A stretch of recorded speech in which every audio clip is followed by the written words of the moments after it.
Get a support group, somebody that you can talk to. People who perhaps might have a similar problem.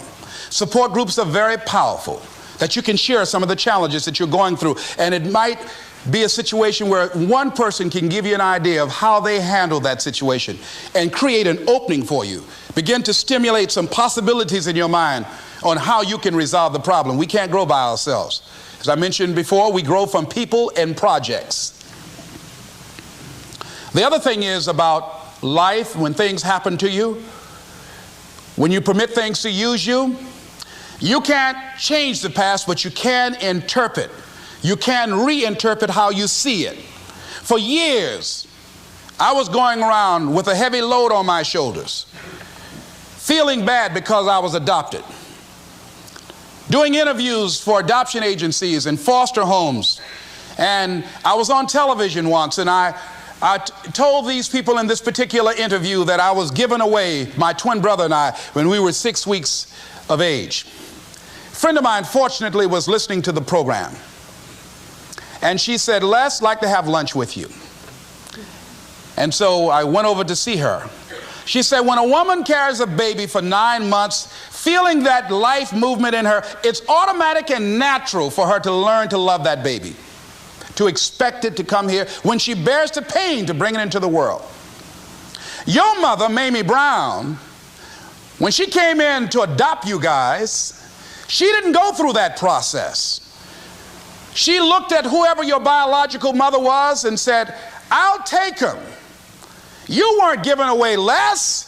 You were chosen with love.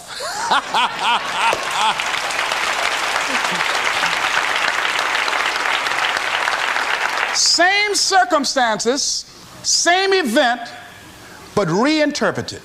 An interpretation that empowers me. Am I making sense to you? Yeah. So when you begin to look at your past, give an interpretation that empowers you. That's where I used to be. That's not where I am now. I'm growing. Now I want you to think about, in your mind right now, think about some particular event or act in your life that you feel very bad about, that you really regret that took place. If you had to do over again, you would do it differently. With that there, I want you to see yourself in your mind's eye and say to yourself, I love myself unconditionally, and I forgive myself. If I knew better, I would have done better. I want you to think about somebody that caused you some pain, caused you some disappointment, somebody that you don't like. Let me tell you something about the mind, how it uses you. I'll tell you something super stupid that I used to do. Do you know for years I hated my mother and my father, whoever they were, because they gave me away, as I thought at that point in time? And guess what? I didn't have any faces for the hatred because I never saw either one of them. And I said, I hate them for that. And then once I forgave them and said, it's okay, had they not given me away, I would have never been blessed to have the mother that I have, who to me is the greatest mother in the world. So the universe unfolds as it should.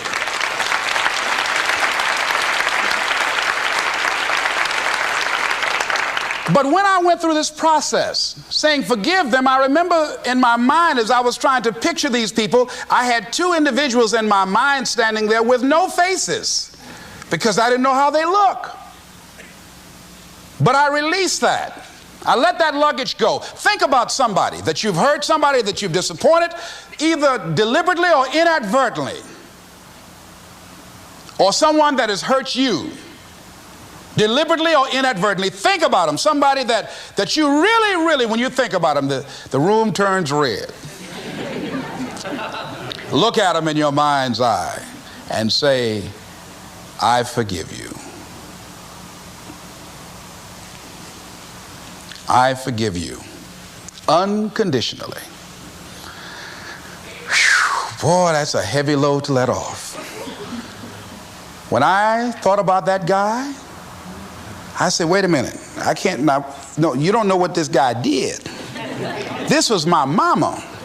You don't know what we went through. My student said, Les, forgive, let it go. If you want to be forgiven, you better forgive somebody. None of us are perfect. All of us have made some mistakes. And it wasn't easy. It's not easy forgiving, am I right? It's hard. See, everybody won't forgive. They say, I forgive, but I don't forget now.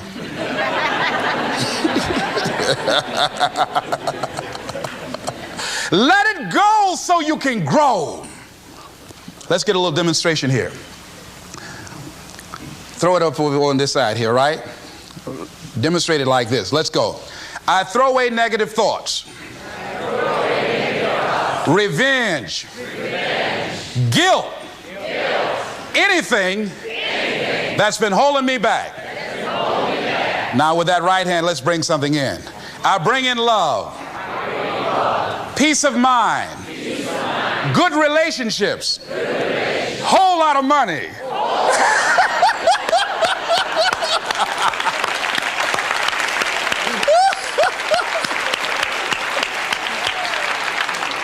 I don't know why people raise their voices when we say a whole lot of money.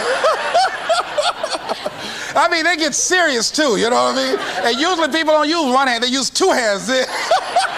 And try to borrow somebody else's hand, you know?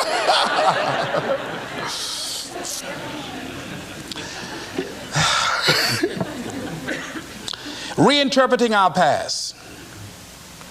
Understanding and knowing that we can move from where we are. That we can begin to design the kind of life that empowers us, that gives us happiness, that enable us to be on top of who we are.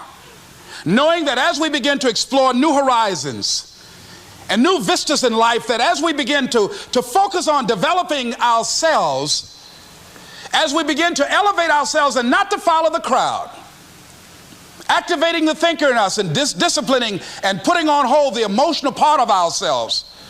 It's not easy, but through practice and practice and practice, practice makes what? Absolutely not. Dismantle that belief system. Practice makes improvement. You can always better your best. You can always go beyond anything that you have ever done. You'll never hit a state of perfection. You're always bigger than what you do. And so all you're looking for are new breakthroughs through practice and practice and practice. You'll get better and better and better. And there's still some things that will happen to you that will catch you on the blind side that you did not anticipate. You'll get knocked down, but you won't be knocked out. You'll be able to get to your feet again, be on the ropes, but you'll have a fast recovery rate when you work on yourself. Read inspirational books, of course. Listen to tapes that begin to inspire you, and stay around people who will empower you.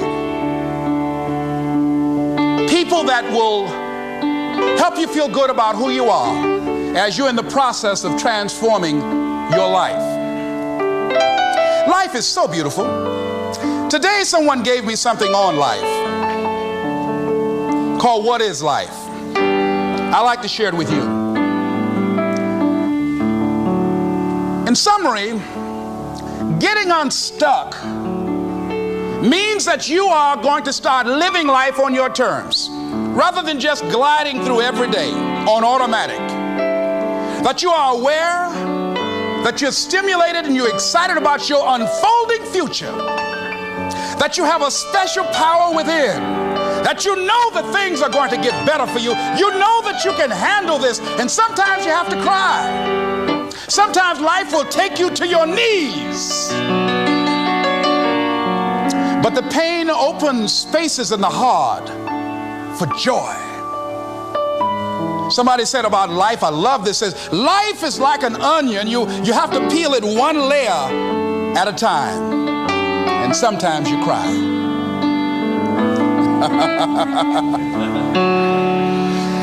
This author said about life, life is a challenge. Meet it. Life is a gift. Accept it. Life is an adventure. Dare it. Life is a sorrow. Overcome it. Life is a tragedy. Face it.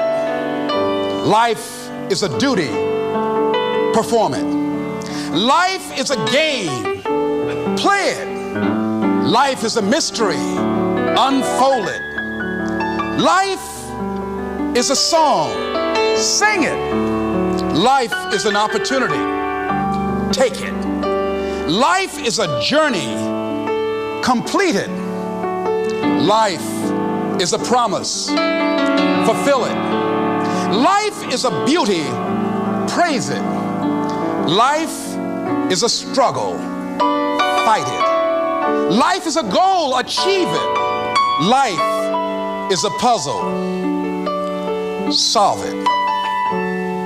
Isn't that beautiful? I love that.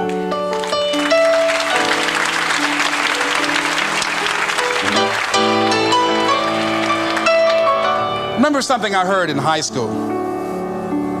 It's called, I met a man today. At first I said he's Irish, for he has an Irish way.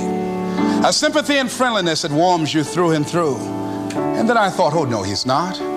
He really is a Jew.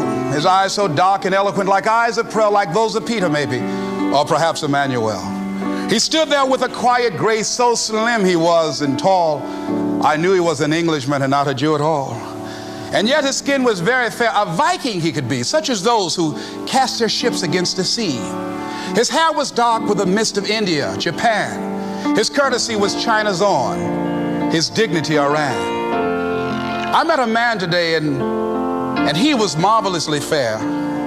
He really was a child of God. And he came from everywhere. This is Mrs. Mamie Brown's baby boy saying it's been a plum-pleasing pleasure as well as a privilege. Thank y'all here.